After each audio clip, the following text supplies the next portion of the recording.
Good morning students. A very warm welcome to all of you. In this video जिसमें हम solve करने वाले हैं क्लास 10th की वर्कशीट नंबर 29। आज 9 सितंबर है और हम सभी 9 सितंबर की वर्कशीट्स को इस वीडियो में सॉल्व करने की कोशिश करेंगे। शुरू करते हैं। आज हम स्टार्ट करने वाले हैं ट्रांसपोर्टेशन इन प्लांट्स, क्योंकि लास्ट क्लास में हमने लास्ट वीडियो में transportation in human beings complete कर लिया था। For plants the soil is a nearest and richest source of raw materials like nitrogen, phosphorus and many other minerals। जैसे हमको खाना खाना होता है बेटा, तो वैसे ही पेड़ पौधों को भी न्यूट्रिशन की आवश्यकता होती है, उनको भी पोषक पदार्थों की आवश्यकता होती है। जो वो पोषक पदार्थ करते हैं अपने आसपास से लेते हैं। The absorption of these substances therefore occurs through the part of contact with the soil namely roots. और ये सारा का सारा कहाँ से मिलता है उनको? मिट्टी से मिलता है। और कैसे निकालते हैं वो? रूट्स के थ्रू निकालते हैं। If the distance between the roots and the leaves are small, energy and raw materials can easily diffuse to all parts of the plant body. But if these distance becomes large, diffusion process will not be sufficient to provide the raw materials in leaves and energy in roots. अब वो कहता है कि अगर पेड़ छोटा है तो इतनी बड़ी प्रॉब्लम होती नहीं है।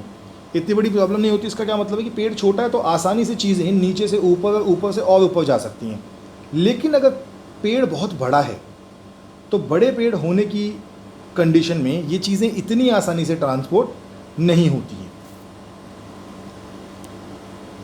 A proper system of transportation xylem and phloem is therefore essential in such situations. और ऐसी सिचुएशन में जब पेड़ बड़ा होता है तो एक प्रॉपर सिस्टम का होना बहुत ज़रूरी है।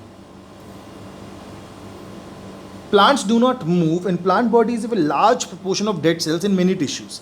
As a result, plants have low energy needs and can use relatively slow transport systems. तो ये उन्होंने बहुत इंपॉर्टेंट बात बताई कि प्लांट्स की खास बात क्या होती है कि प्लांट्स में ज़्यादातर हिस्से डेड होते हैं। क्योंकि उनके ज़्यादातर हिस्से डेड होते हैं इसलिए उनको इतनी प्रॉब्लम नहीं होती ट्रांसपोर्टेशन के लिए। ध्यान दीजिए, उनको ट्रांसपोर्टेशन की इतनी प्रॉब्लम नहीं होती। और क्योंकि उनको ट्रांसपोर्टेशन की इतनी प्रॉब्लम नहीं होती तो वो स्लो ट्रांसपोर्ट से भी अपना काम चला सकते हैं। उनको इतने हैवी, इतने बड़े ट्रांसपोर्ट की नीड नहीं है। आगे बढ़ते हैं इसी के साथ। तो प्लांट के ट्रांसपोर्ट में दो मेन चीज़ें होती हैं बच्चों, एक जाइलम और एक फ्लोएम। जाइलम क्या करता है? जाइलम पानी का ट्रांसपोर्ट करता है रूट्स से प्लांट के सारे पार्ट्स तक। और फ्लोएम क्या करता है? फ्लोएम फूड का ट्रांसपोर्ट करता है। तो फूड कहाँ बनता है? फूड बनता है पत्तों में। तो फूड का ट्रांसपोर्ट पत्तों से और पेड़ पौधों के सारे हिस्सों तक होता है। तो जाइलम का ट्रांसपोर्ट और फ्लोएम का ट्रांसपोर्ट। तो मुझे लगता है कि ट्रांसपोर्ट सिस्टम तो अब तक आपको बिल्कुल क्लियर हो गया होगा कि ट्रांसपोर्ट कहाँ से आता है और ट्रांसपोर्ट कैसे होता है। अब हम ये पढ़ लेते हैं कि ट्रांसपीरेशन क्या होता है। आपने स्टार्टिंग में मैंने आपको बताया था कि ट्रांसपीरेशन से ट्रांसपोर्ट होता है। तो आपको बताऊँ ट्रांसपीरेशन क्या होता है। Transpiration is the process of loss of water as vapors from aerial parts of the plant. The process helps in the plant in the following ways. जो ट्रांसपोर्टेशन ऑफ प्लांट्स होता है, जो प्लांट्स में transportation होता है वो transpiration के through होता है। जैसे आप एक छोटा सा पाइप लेते हैं, आप कोल्ड ड्रिंक पाइप से पीते हैं, तो जैसे पाइप से कोल्ड ड्रिंक पीते हैं ऐसे पेड़ में भी ऊपर से एक पुल लगता है। ऊपर से जो चीज़ होती है, इन्वायरमेंट पानी को खींचता है, नीचे जड़ों से पानी ऊपर की तरफ उठता जाता है। Absorption and upward movement of water and minerals dissolved in it from roots and leaves। और क्या काम करता है ये? It helps in temperature regulation in plants. क्योंकि अगर गर्मी होगी तो प्लांट में से पानी निकलेगा और पानी उस गर्मी को कम कर देगा। During the day when the stomata the effect of root pressure in transport of water is more important at night. During the day when the stomata are open the transpiration pull becomes the major driving force in the movement of water in the xylem. No energy is used in transpiration. तो दिन के समय जो transpiration है उसमें खुद में कोई एनर्जी नहीं लगती। नीचे से पानी धीरे धीरे ऊपर चढ़ता जाता है और एक टाइम ऐसा आता है कि सारा पानी ऊपर चला जाता है। जो पानी जिसको प्लांट को जिस पानी की नीड होती है, प्लांट चुपके से उस पानी को एब्जॉर्ब कर लेता है और बाकी पानी इन्वायरमेंट में छोड़ देता है। यही कारण है कि पेड़ पौधों के आसपास गर्मियों में ठंडक होती है, क्योंकि पानी वहाँ पे प्रचुर एकदम अच्छी मात्रा में होता है। तो ये जाइलम और फ्लोएम का डिफरेंस भी लिखा है, इसको भी आप लोग पढ़ लेंगे। हम डिस्कस करते हैं अब क्वेश्चंस को। तो पहला क्वेश्चन है, what are the components of transport system in a highly organised plant. तो वो कह रहा है कि अगर एक प्लांट बहुत हाईली ऑर्गेनाइज्ड है तो उसमें ट्रांसपोर्ट सिस्टम में क्या क्या चीज़ें होंगी। तो ध्यान दीजिएगा, कोई भी हाईली ऑर्गेनाइज्ड प्लांट होगा तो उसके ट्रांसपोर्ट में सिस्टम में दो चीज़ें होती हैं, एक होता है उसका जाइलम एंड फ्लोएम। जाइलम और फ्लोएम ही होता है जो सारा ट्रांसपोर्ट करता है। सेकेंड क्वेश्चन है, how are plants and minerals transported in plants, कि प्लांट्स में वाटर और मिनरल्स कैसे ट्रांसपोर्ट होता है। तो ये पॉइंट आपको आंसर मिलेगा, xylem transport water and minerals in plants, the movement in xylem is always upwards from soil to leaves. तो ये आपका हो गया आंसर नंबर 2। थर्ड आंसर है, how is food transported in plants, तो ये आपका थर्ड आंसर आपको यहां मिलेगा। Phloem transports food from leaves to other part of the plants. The movement in phloem can be upwards or downwards from leaves to other parts of the plant. Fourth question है, the xylem in plants are responsible for the transport of water. Xylem water का transport करता है। और फिर लिखा है fifth question, what are the differences between transport of minerals in xylem and phloem। तो बेटा ये आपके सामने xylem and phloem पूरा लिखा हुआ है, तो आपका फिफ्थ आंसर ये पूरा बनेगा। दोबारा चेक कर लेते हैं, फर्स्ट आंसर आपके सामने लिख दिया है, सेकंड आंसर आपका यहाँ पे है, थर्ड आंसर आपका यहाँ पे है, फोर्थ आंसर आपने टिक कर लिया और फिफ्थ आंसर इस तरफ कर लीजिए। इसको फटाफट नोट डाउन, फिर आगे बढ़ते हैं।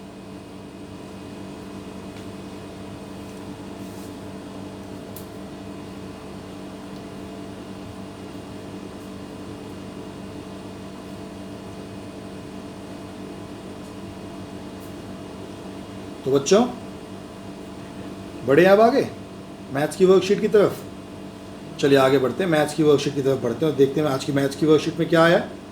तो आज की जो आपकी मैथ्स की वर्कशीट है वो कुछ इस तरीके से है। आज आया आपको प्रैक्टिस टेस्ट। अब मैं आपसे एक छोटी सी रिक्वेस्ट करता हूँ, टेस्ट को पहले कर लो। आपके स्कूल की टीचर ने आपको वर्कशीट भेजी है, उनसे वर्कशीट कर लो और वर्कशीट करने के बाद फिर हम टेस्ट को डिस्कस करेंगे।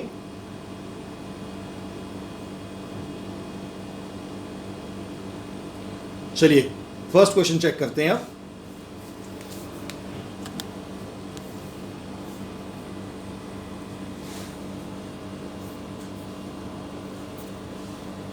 फर्स्ट क्वेश्चन में वो कहता है कि A B C are the vertices of a parallelogram A B C D, the coordinate of the fourth vertex D is.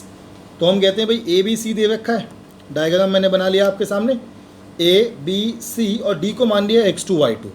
अब मुझे एक बात पता है कि जो इस पैरेललोग्राम का मिड पॉइंट होगा वो कॉमन होगा। ए बी सी डी सब में पैरेललोग्राम का जो मिड पॉइंट है वो कॉमन होगा। तो मैंने कहा पहले ए सी का मिड पॉइंट निकाल लेता हूँ, क्योंकि ए और सी दोनों दे रखे हैं तो मिड पॉइंट आसानी से निकल जाएगा। मैंने लगाया ये मिड पॉइंट फॉर्मूला, और मिड पॉइंट फॉर्मूला लगा के ए सी की जो मिड में ओ है इसकी वैल्यू निकाल ली 1/2 और 1। अब अगर ध्यान से देखिए ओ मैंने निकाल लिया, तो जो बी डी का मिड पॉइंट होगा वो भी तो यही होगा। तो बी डी के मिड पॉइंट के लिए फॉर्मूला लगाया x और y, इसको सॉल्व करा तो x2 और y2 जो डी के पॉइंट आए वो आए -2 और 1। इसको सॉल्व करने पर, डी को सॉल्व करने पर -2 1, चेक कर लेते हैं क्या आंसर था। बिल्कुल -2 और 1 जो है ये हमारा आंसर बन गया। अगला क्वेश्चन देखते हैं।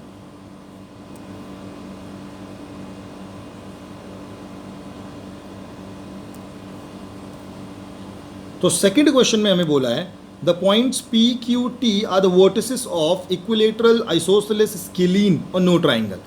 अब अगर हमें ट्राइंगल की वर्टिसेस बतानी तो उसका क्या तरीका होता है, डिस्टेंस फॉर्मूला लगा के डिस्टेंस निकाल लेते हैं। पी क्यू, क्यू टी और पी टी तीनों निकाल लेते हैं। तो मैंने पी लिखा, पी है मेरा 4 3, क्यू -5 1 और टी 2 -2।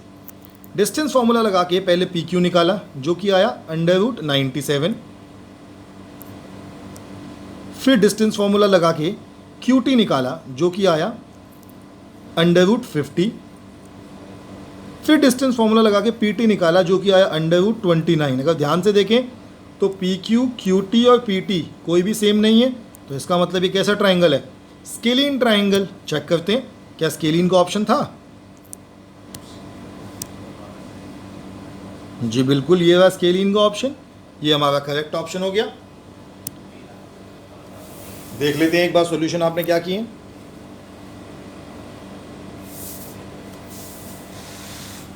चलिए थर्ड क्वेश्चन देखते हैं। अब थर्ड क्वेश्चन है find the distance between A two A और माइनस ए ए। अब आपको पॉइंट नहीं दी, डिस्टेंस निकालने के लिए बोला, डिस्टेंस निकाल लेते हैं। तो मैंने डिस्टेंस फॉर्मूला लगाया ए टू ए और माइनस ए ए के बीच में, तो ये हो जाएगा ए माइनस ए, माइनस की जगह प्लस हो जाएगा, तो A plus A square, two A square और two A minus A square. Answer आ गया ए की वैल्यू, ए डी की वैल्यू ए √5 यूनिट्स। आगे बढ़ते हैं बच्चों। अब चौथा क्वेश्चन आपके सामने है, वो कहता है निम्न में से कौन सा बिंदु सरेखी है। चलिए हिंदी मीडियम की वर्कशीट इसमें ऐड हो गई है, इसको चेंज कर देते हैं। तो देखते हैं इंग्लिश मीडियम की वर्कशीट ले आए हैं। वो कहता है which of the following figures show collinear points. Collinear का मतलब होता है एक सीधी लाइन में। अब जहाँ तक मुझे दिख रहा है यही 3 पॉइंट्स हैं जो एक सीधी लाइन में है, बाकी तो कोई ऐसे कर्व में है, कोई ऐसे है, कोई ऐसे है, तो आंसर हो गया सी। फिर फिफ्थ क्वेश्चन देखते हैं। फिफ्थ क्वेश्चन में वो कहते हैं the point Y which divides the line segment joining this W and Z are in the ratio 1:2 lies in. मतलब आपको पॉइंट निकालने पड़ेंगे तभी तो आप क्वाड्रेंट बताएंगे। तो आंसर देख लेते हैं इसका। मैंने कहा ये है मेरा डब्ल्यू जेड, डब्ल्यू -5 4 और जेड 7 1। डब्ल्यू होगा x1 y1 हो गया -5 4 और z x2 y2 हो गया 7 1। सेक्शन फार्मूला लगाया तो मेरा आंसर आया सेक्शन फार्मूला लगा के x की वैल्यू -1, y की वैल्यू 3 और -1 3 कौन से क्वाड्रेंट में लाई करेगा, x माइनस का y प्लस का क्वाड्रेंट होगा सेकंड। तो हमारा आंसर क्या हो गया, सही आंसर क्वाड्रेंट 2। आगे बढ़ते हैं सिक्स्थ क्वेश्चन की तरफ। सिक्स्थ क्वेश्चन है कि in the given figure A C is the diagonal of square A B C D, the coordinates of other 2 points are. अब आपको बी और डी के कोऑर्डिनेट्स लिखने, तो यही डायग्राम पहले बड़ा करके देख लेते हैं कि हमसे पूछा क्या है। ये उन्होंने कहा कि ए बी सी डी एक क्वाड्रिलेटरल है और वो भी स्क्वायर। तो हमने कहा ये कुछ ऐसा होगा,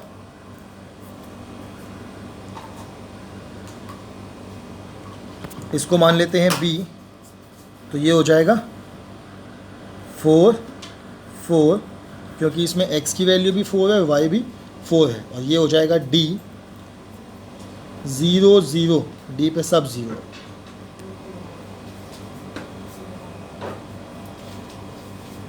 आपके सामने है b और d, कर लीजिए नोट डाउन।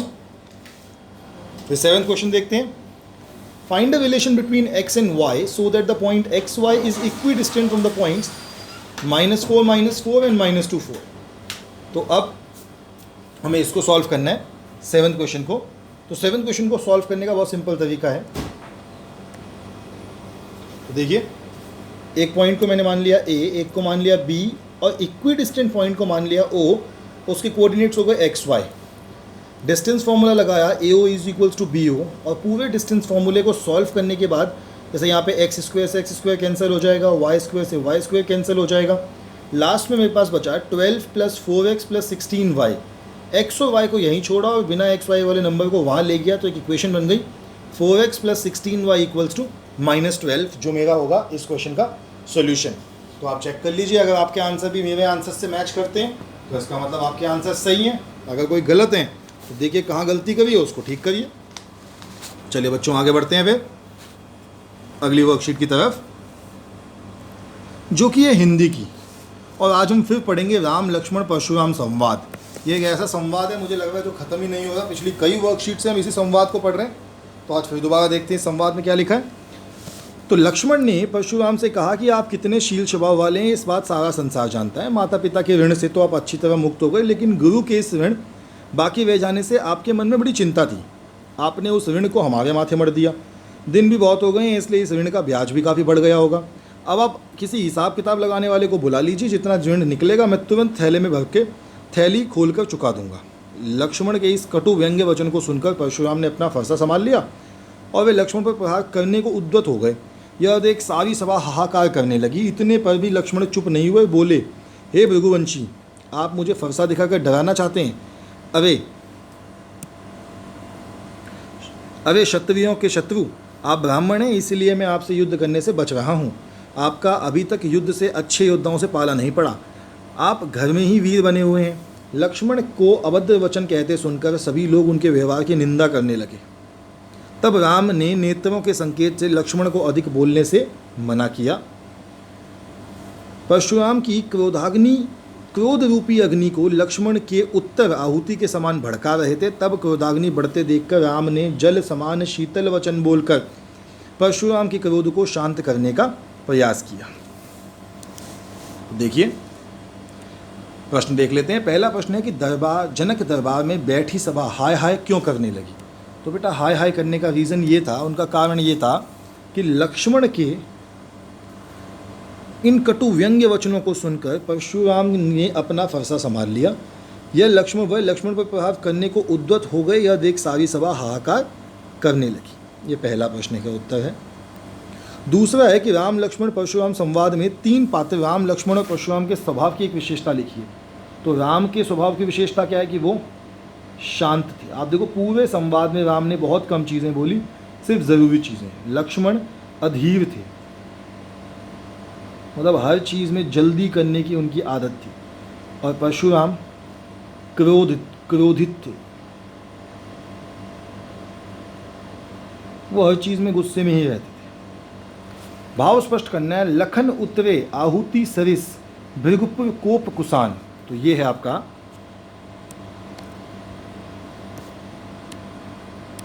यहाँ से कि लक्ष्मण को अभद्र वचन कहते सुनकर सभी लोग उसके व्यवहार की निंदा करने लगे। जब राम के नेत्रों के संकेत से लक्ष्मण को अधिक बोलने से मना किया, परशुराम की क्रोधाग्नि को लक्ष्मण के उत्तर आहुति के समान भड़का रहे थे। तब क्रोधाग्नि बढ़ते देख राम ने जल समान शीतल वचन बोलकर परशुराम के क्रोध को शांत करने का प्रयास किया। ये आपका है उत्तर नंबर 3। कर लीजिए नोट डाउन, 1 2 3 आपके सामने है।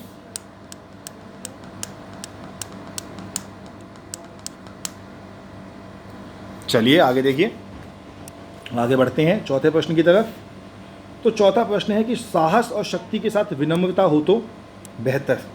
राम लक्ष्मण परशुराम संवाद के आधार पर टिप्पणी कीजिए। तो हम कहते हैं कि राम को देखिए, राम कैसे थे? साहसी, शक्तिमान,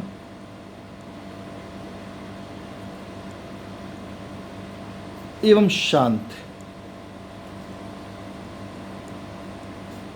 इसी कारण वह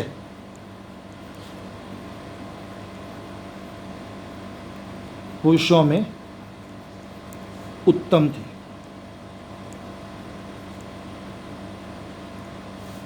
इसीलिए उन्हें पुरुषोत्तम राम कहा जाता है। आखिरी प्रश्न है कि लक्ष्मण के स्थान पर यदि आप होते तो परशुराम के साथ आप कैसा व्यवहार करते? तो अगर मैं होता तो मैं शांत रहता, तो बात इतनी